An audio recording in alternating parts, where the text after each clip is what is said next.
இன்னொன்னு பாக்கெட் மணிக்காக படிக்கிற பிள்ளைங்க கூட பாக்கெட் மணிக்காக இந்த மாரி ஒரு எக்ஸ்ட்ரா கரிக்குலர் ஆக்டிவிட்டீஸ்ல ஈடுபடுறாங்க.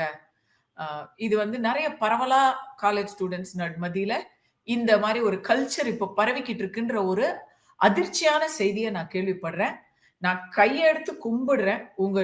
உங்க வீடியோ மூலமா நான் இத பார்த்துட்டு இருக்கிற இளம் பெண்களுக்கும், ஆண்களுக்கும் கையெடுத்து கும்பிடுறேன். அ அ ஒரு ஒரு கொஞ்சம் பணத்துக்காக, அ ஒரு இன்ஸ்டன்ட் வருமானத்துக்காக, நீங்க வந்து உங்க வாழ்க்கைய வந்து ரிஸ்க் பண்றீங்க.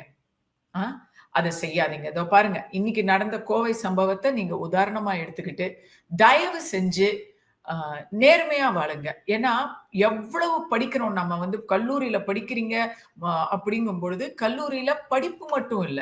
வாழ்க்கைக்கான அ நியதிகளையும் சொல்லிக் குடுக்க வேண்டியது தான் ஒரு கல்லூரி.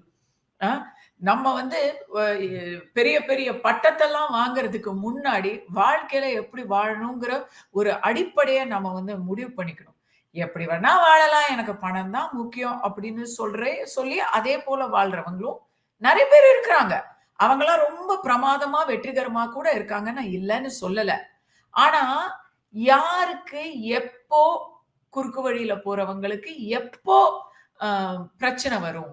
எப்போ நீங்க வந்து அ வாழ்க்கையில திடீர்னு மேலேருந்து கீழ விழும்போது அந்த வலி ரொம்ப அதிகமா இருக்கும். நீங்க மாட்டிக்காமயே இருக்கிறீங்க அப்படின்னு சொன்னா அது ஓகே. அது வந்து உங்க அதிர்ஷ்டம்.